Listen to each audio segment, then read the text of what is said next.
¿Qué tal? ¿Cómo están? Bienvenidos a Agenda Económica, 8 de la mañana en punto. Estamos iniciando esta nueva semana, día lunes. Ánimo a todos para comenzar con este 10 de mayo. Gracias por acompañarnos a esta hora. Nosotros repasamos de aquí hasta las 8:30 las noticias más importantes de esta mañana para comenzar una nueva semana en materia de economía y negocios. Y vamos a partir de inmediato con nuestro resumen que da inicio a una semana marcada por precios récord para el cobre.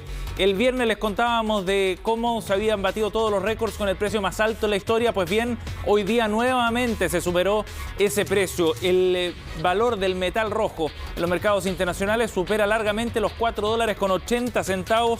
A esta hora se está cotizando en 4,87 en el mercado internacional, una alza de 2,7%. Sigue subiendo el precio del metal rojo, muy buena noticia para nuestro país, por supuesto. Esto significaría cerca de 10.000 millones de dólares más de ingreso para el fisco este año 2021. Y las razones siguen siendo las mismas. Básicamente, una oferta que está muy estrecha y mayor demanda, sobre todo desde China, que es, recordemos, el principal consumidor del cobre a nivel mundial. Otra jornada de precios récords, encaminándolo ya a una frontera distinta, la de los $5. Precios completamente insospechados hace un año atrás. Ya les contaremos más detalles del análisis que se hace sobre este precio récord en el principal producto de exportación nacional. Bueno, les contaremos también detalles del balance que va a entregar hoy día el gobierno respecto a las ayudas sociales que se han entregado en este momento de la crisis sanitaria, con un IFE reforzado como el que se había anunciado y con un préstamo solidario que comenzó a recibir sus postulaciones a partir de este sábado, cuando fue anunciado por la ministra Carla Rubilar. Pues bien, hoy día a las 10 de la mañana se entrega el balance sobre cuáles han sido las solicitudes hasta ahora de estos dos mecanismos de ayuda y también de las entregas, sobre todo del IFE 2021. En un contexto político, sabemos, también bien especial, porque se están negociando precisamente ahora acuerdos entre el gobierno y la oposición. Hay una negociación en curso respecto a cuál debería ser el alcance de esta herramienta que algunos llaman una renta básica universal. Ya estaremos revisando detalles de esas conversaciones y de lo que está planteando la oposición en específico. Bueno, revisamos detalles también del proceso de tercer retiro, que ha tenido un proceso de entrega bien expedito, pero ha generado también cambios en la forma de ahorro en nuestro país.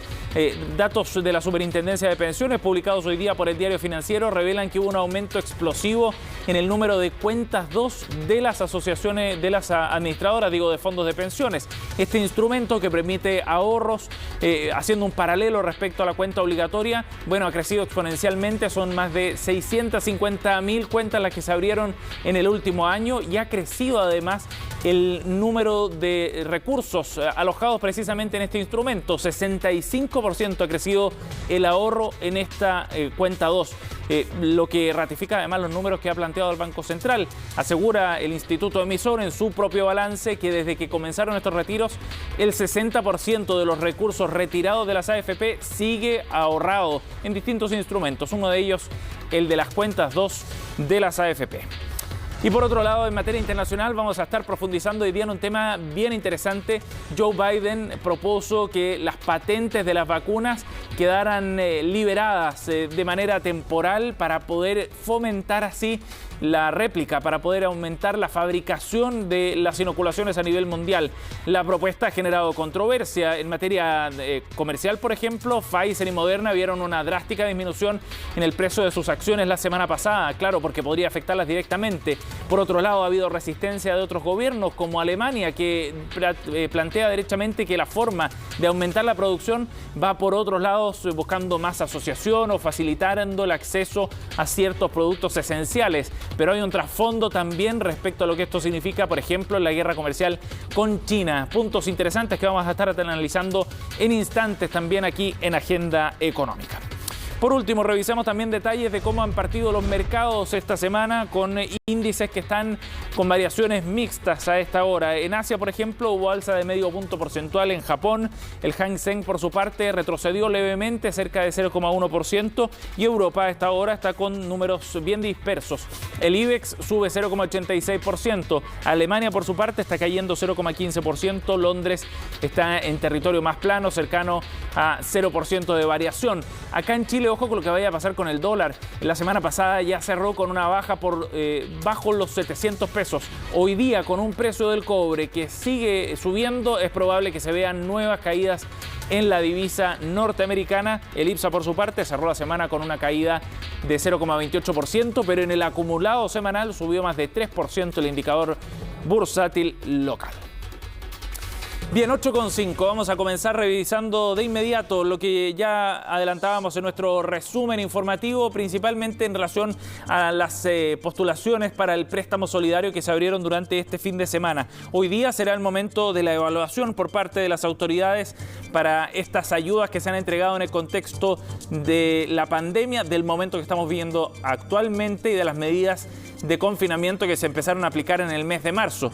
Pues bien, hoy día vendrá el balance. El ministro Rodrigo Cerda y la ministra Rubilar a las 10 de la mañana harán este punto de prensa donde se entregará más detalles. Cuánta gente ha postulado ya al préstamo solidario que comenzó sus postulaciones precisamente el sábado. Este es un crédito estatal, recordemos que tiene 0% de interés, va enfocado a quienes han tenido caída en sus ingresos, principalmente para aquellos que tuvieron una baja de al menos 10% en sus ingresos en el segundo semestre del año pasado, con un sueldo promedio superior a 298.000 pesos. Ese es el rango para este préstamo, que será igual a la caída de sus ingresos. Hay un tope de 650.000 pesos para este préstamo solidario. Quienes obtuvieron el bono clase media podrán solicitar, por ejemplo, 2 préstamos para este instrumento. En cambio, si no recibieron el bono clase media, se pueden hacer hasta 3 solicitudes de este préstamo que luego se devuelven en condiciones bien convenientes en comparación a cualquier crédito comercial. El balance viene en el día de hoy, pero se esperan números también que clarifiquen de alguna manera el panorama de ayudas que está entregando el gobierno, no solo con este préstamo, sino también con el IFE, por ejemplo, el IFE 2021, que tiene condiciones bien distintas. ¿A cuánta gente está llegando efectivamente este instrumento? Es otro de los temas que podremos ir resolviendo el día de hoy. Los invito a que escuchemos a la ministra Carla Rubilar y también desde el Servicio de Impuestos Internos la vocería correspondiente sobre este instrumento, el préstamo solidario lanzado este fin de semana. Este préstamo social aspira a llegar a 2.700.000 personas al menos que lo puedan solicitar, que cayó al menos un 10% sus ingresos en la comparación entre julio y diciembre del 2019, antes de la pandemia, con julio y diciembre del 2020 en plena pandemia. Es importante decir de que no hay tope de ingresos hacia arriba, tiene tasa de interés cero, tiene un año de gracia, se puede pagar hasta en 4 años con un tope de 5% de los ingresos anuales, nunca se va a pagar más que eso. Y si al cabo del año de gracia y los 4 años de pago no se pudo pagar la totalidad de lo que se pidió, que es la caída de sus ingresos, hasta un tope de 650.000, lo cierto es que se condona completamente esa deuda. Para este préstamo, los solicitantes deben haber obtenido durante el año 2019 ingresos iguales o superiores a los 298.833 pesos, es decir, 311.934 pesos al día de hoy, contar con al menos una disminución de un 10% de los ingresos del segundo semestre del año 2020 en comparación al mismo periodo del año 2019 y no tener montos pendientes de restitución por haber obtenido indebidamente el aporte fiscal del año 2020. Bien, vamos a ir a otro tema. Ya le contábamos que el precio del cobre sigue imparable. Hoy día vuelve a subir. A esta hora está subiendo más de 2,8%, llegando a un valor de $4.87 la libra, después de su máximo histórico de $4,7 del viernes pasado. Ese récord generó un ambiente bien especial en el mercado internacional y a esta hora, como le contábamos, está subiendo a un $4,87 por libra, nuevo récord histórico para el precio del cobre desde el año 2011 que no se veían estos niveles y pareciera, según lo que planteaban los analistas, que esto se podría mantener por un buen periodo de tiempo. Según lo que plantea la agencia Reuters en un artículo publicado hace un par de horas, Los fundamentos para el alza en el precio del cobre principalmente pasan por dos temas. Uno, por la recuperación económica después de la pandemia, de la crisis del año pasado. Y dos, por una recuperación más verde, dicen los analistas. Analistas citados precisamente por agencia Reuters a esta hora. Por ejemplo, Malcolm Freeman, director de un broker de cobre, Kingdom Futures, dice que los precios siguen subiendo en la medida que el mundo está hablando ya de manera más consistente de una recuperación global que va a necesitar mucho más metal, y eso podría llevar los valores a cerca de $11,000 por la tonelada de cobre, o sea, es decir, acercándolo a cerca de $5 por libra en la práctica. Eso es bien relevante, sobre todo pensando en que hay fundamentos técnicos y no solo financieros de especulación, como se planteó en algún momento a la hora de analizar si es que estábamos o no frente a un super ciclo del cobre. De hecho, otros metales como el aluminio también están subiendo 3,8%, por ejemplo, y eso es bien relevante porque significa que no es solamente un problema, o más bien un tema de precios relacionado a el cobre, sino que hay un alza en general de los commodities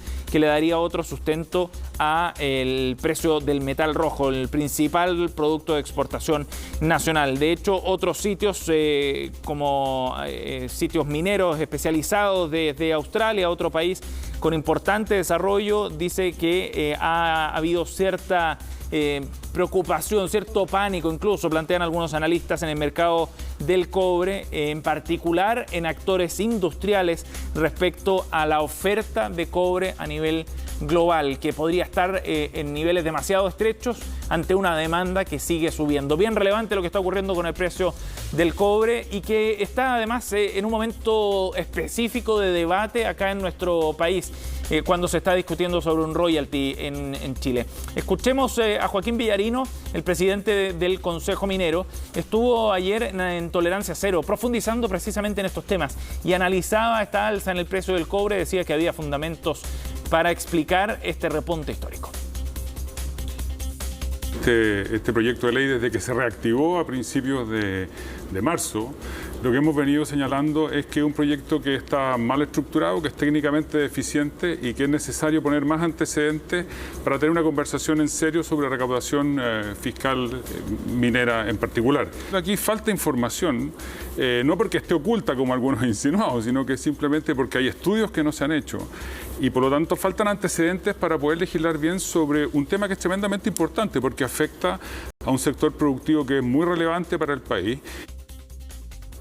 Bien, entonces la visión de Joaquín Villarino respecto a estos datos y a cómo está evolucionando la discusión acá en Chile en relación a este proyecto del royalty, que recordemos está ahora en el Senado. El gobierno, en particular el ministro de Minería, Juan Carlos Llobet, ha adelantado que van a conversar o generar instancias de diálogo en el Senado para modificar el proyecto, no descartando de esa forma que el gobierno se haga parte de esta iniciativa que no estaba, recordemos, en los planes del Ejecutivo. Esta es una moción que viene desde el Congreso, desde los congresistas. Escuchemos nuevamente a Joaquín Villarino refiriéndose también a estos temas. Sin lugar a duda que el crecimiento sostenido en China es uno de los factores que está apuntalando el precio que estamos viendo hoy día en el mercado. De eso no hay dos opiniones. Este es un precio más bien extraordinario, cuya justificación está, como le decía, en el crecimiento de China, sin lugar a duda. Pero también los mercados son bastante sensibles a algunas noticias que ocurren en los mercados internacionales. Por ejemplo, qué es lo que está ocurriendo con Perú, donde uno de los candidatos que tiene mayores probabilidades de ser electo ha señalado explícitamente que es partidario de la nacionalización de los recursos.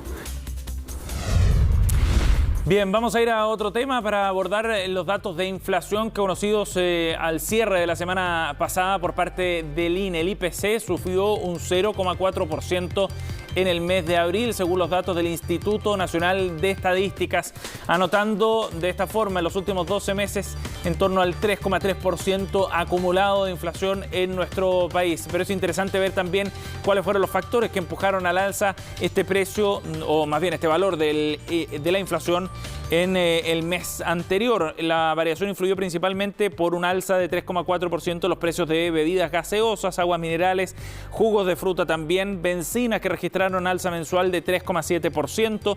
De hecho, en lo que va del año ya han subido un 13% y se nota, dicen los automovilistas, esta alza de precio. Y por otro lado, la categoría de vestuario y zapatos compensó estas alzas, pero por su peso en la cartera, en la canasta de precios que evalúa precisamente el INE, fue menor el impacto que tuvo en la variación mensual de precios al consumidor. Escuchemos al ministro de Hacienda, Rodrigo Cerda. Explicó que el alza de alimentos, de bencina, se debe principalmente a incrementos en precios a nivel internacional. La inflación fue 0,4%, algo superior a lo esperado. Pero la verdad que también parte de esto viene muy explicado por lo que está ocurriendo en los mercados internacionales en términos de los precios de los combustibles y de los alimentos, que han estado subiendo y que, bueno, están afectando que tengamos algo más de inflación. Esperamos, eso sí, que estos fenómenos sean transitorios y por lo tanto esperamos que la inflación cierre cerca del 3%. 8:15 minutos. Vamos a otro tema. En el ámbito político continúan las negociaciones entre el gobierno y la oposición para llegar a esto que se ha denominado los mínimos comunes y particularmente para buscar un instrumento de apoyo económico consensuado entre el Congreso y el gobierno. Este fin de semana hubo reuniones claves en la oposición para definir una posición común que lleven ante el Ejecutivo. Diputados, senadores, presidenciables, jefes de bancada. Este sábado la oposición se sentó frente al computador para el llamado Gran Cónclave Virtual. Apenas cabían las ventanas en la pantalla, junto a sindicatos, dirigentes y miembros de la sociedad civil, se definió la contrapropuesta de los mínimos comunes que la oposición presentará al Palacio de la Moneda. Lo que ocurrirá ahora es que debemos consolidar los documentos en los 4 temas de esta agenda y entregaremos estas propuestas a nuestro país y al gobierno cuanto antes. Un diálogo que en La Moneda siguieron atentamente y aunque el presidente Piñera, de visita en el Maule, monitoreaba personalmente la instalación de la primera piedra del Hospital de Linares, su atención también estaba en otra construcción, la de los acuerdos. Le pido a mis compatriotas y especialmente a los que tienen cargo de responsabilidad, unidad, buena voluntad, capacidad de diálogos, capacidad de acuerdos. Los chilenos nos quieren ver trabajando juntos para ayudar a solucionar los problemas de los chilenos y no enfrentándonos unos con otros, porque eso no conduce a ninguna parte. Es la sociedad de la colaboración y no la de la competencia la que la centroizquierda ofrece también al país y la cual espero se sumen todas las fuerzas políticas una vez que se pongan en discusión los proyectos en el Parlamento. Ayuda para las pymes, medidas sanitarias y fórmulas de recaudación son parte de las ayudas que requieren consenso, pero la protagonista y más polémica es la renta básica universal. El gobierno propone extender el IFE al 100% del registro social de hogares. En la oposición quieren un esfuerzo extra. Quizás el más central o urgente es la renta básica universal de emergencia, con un monto que todos quienes han trabajado coinciden en que tiene que superar la línea de la pobreza, cercano a los 600.000 pesos. El financiamiento existe, las platas existen, el gobierno se puede endeudar más, los ingresos del cobre son significativos, por lo tanto no hay excusas de que no exista el financiamiento. Pero la renta no ha sido el único nudo. Este viernes un sector de la oposición evaluaba incorporar un quinto mínimo común que incluyera, entre otros, reparaciones a víctimas de violaciones a los derechos humanos. Una idea que, aunque sacó chispas en el oficialismo... Pero nosotros no estamos disponibles para avanzar en una agenda de indulto por cometer delitos como la quema de iglesias, atacar con molotov a carabineros. Finalmente no se incluiría en esta negociación. Hemos escuchado potentes testimonios de víctimas de violación a los derechos humanos, agrupaciones que acompañan a los presos de la revuelta en las cárceles, la convicción de que los derechos humanos no forman parte de una negociación, menos con un gobierno que ha amparado políticamente las graves violaciones a los derechos humanos. En los próximos días el documento del acuerdo opositor llegaría formalmente a La Moneda, resultado de un diálogo que en esta pasada no incluyó al Partido Comunista o al Frente Amplio y cuyo contenido podría aterrizar en el Congreso Nacional después de la histórica y clave mega elección del 15 y 16 de mayo.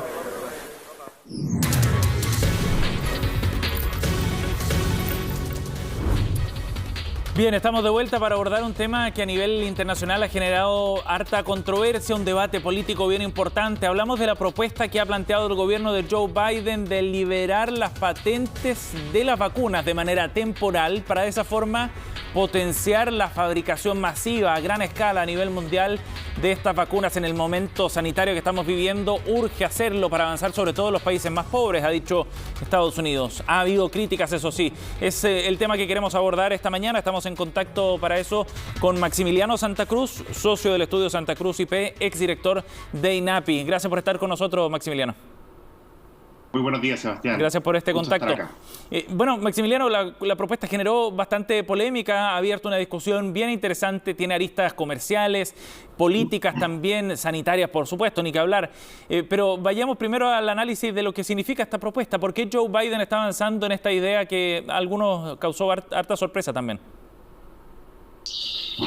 A ver, lo que hizo la administración de Biden-Harris la semana pasada fue decir de que iban a apoyar una propuesta de India y Sudáfrica en la Organización Mundial del Comercio para relajar la normativa de patentes regida o regulada por la Organización Mundial del Comercio. Ajá.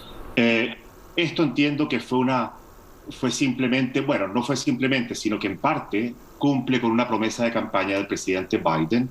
Además, yo creo de mostrarse sensible y comprensivo a la situación mundial y muy consciente del rol que juega Estados Unidos y las empresas estadounidenses en paliar la pandemia.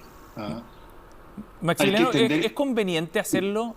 A primera vista parece muy loable, ¿no? Muy noble la propuesta de Joe Biden, pero ¿es conveniente hacerlo? Mire, en mi opinión es conveniente hacerlo.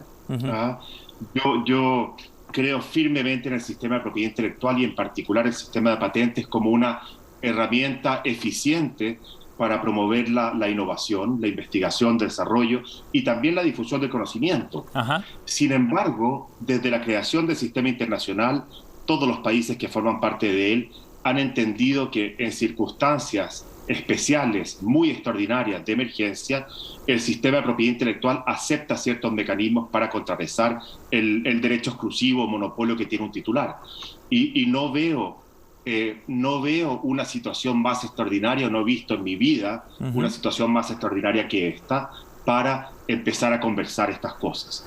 Ahora, la postura que tomó el gobierno de Estados Unidos no significa que simplemente se pliegan a la propuesta que ha hecho India y Sudáfrica a fines del año pasado en la Organización Mundial del Comercio y que es apoyada hoy día por más de 100 países.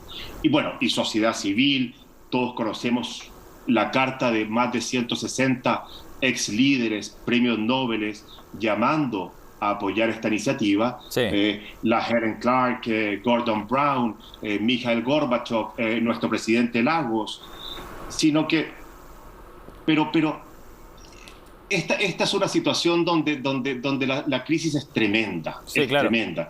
Como yo le decía, yo soy firme creyente del sistema de propiedad intelectual, pero en ciertas ocasiones creo que admite ciertos equilibrios.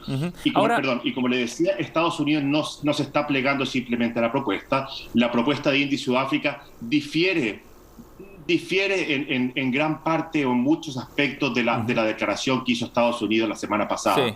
Entre otras cosas, por ejemplo, Estados Unidos limitaría el relajamiento de las normas de propiedad intelectual solamente a patentes, solamente a vacunas, mientras que la propuesta India y Sudáfrica es para relajar las normas no solamente en patentes, sino que también en diseños industriales, en derechos de autor y también en la llamada información no divulgada. Ahora, ha habido cierta oposición también desde Alemania. Angela Merkel ha sido bien clara al respecto, en el Reino Unido también. ¿A qué se debe esa oposición frente a una medida de esta naturaleza? Que de nuevo puede ser muy loable, pero también tiene efectos comerciales. Sí. Por supuesto. Y son atendibles las preocupaciones de esos países y también de la industria farmacéutica. Básicamente los reparos ante la propuesta son de que al tomar una medida como esta, de relajar o suspender los derechos de patentes, aunque sea temporalmente, va a afectar al sistema completo en el sentido de que va a ser un desincentivo para la industria a seguir investigando y seguir produciendo medicamentos. La expectativa de ellos es que cuando investigan, hacen investigación, desarrollo e innovación, recuperen esa inversión que han hecho por largos años y con enormes recursos. Ahora, lo interesante de esto es que gran parte, y todos sabemos que las cosas que se están discutiendo, que gran parte de la investigación y desarrollo en materia de vacunas y en general es financiada con fondos públicos.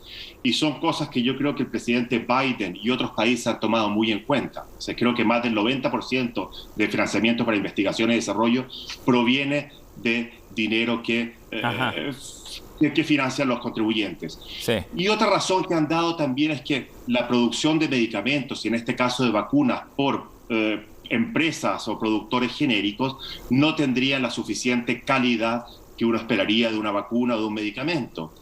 Pero eso también es rebatible. Sí. Existen lo que se llaman buenas prácticas de manufactura y sabemos que aquí o en Pekín, en cualquier lugar del mundo, cualquier medicamento, sea innovador o genérico, debe pasar por un proceso de aprobación sanitaria o regulatorio. Ahora, esta propuesta y este debate se da en un contexto particular también, donde hay tensiones que vienen desde hace algunos años entre China y Estados Unidos en materia comercial, que aborda aspectos también de propiedad intelectual, esa discusión, y otras tensiones también dentro de Europa.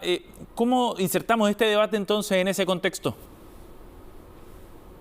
Mire, efectivamente aquí se ha hablado de una diplomacia de la vacuna, pero creo que este no es el momento de estar sacando cálculos y ventajas que no deberían jugar en esta crisis.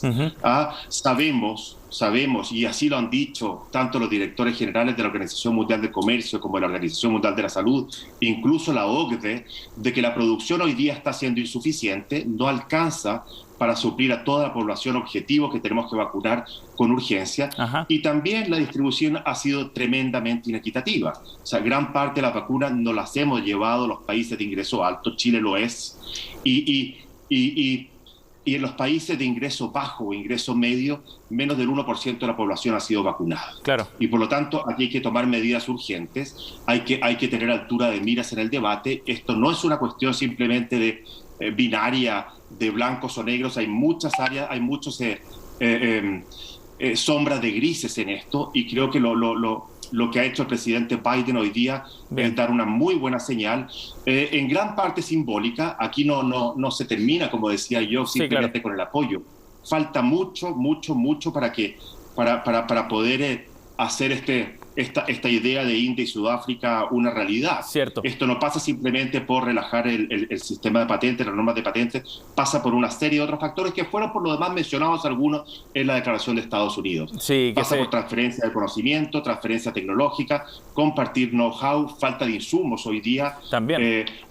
Para poder garantizar la producción efectivamente en distintos puntos y descentralizarla para que sea exitosa, en definitiva. Un tema que seguramente se va a zanjar en instancias colectivas también, con acuerdo entre los países líderes en esta materia. Maximiliano, gracias por haber conversado junto a nosotros, muy amable.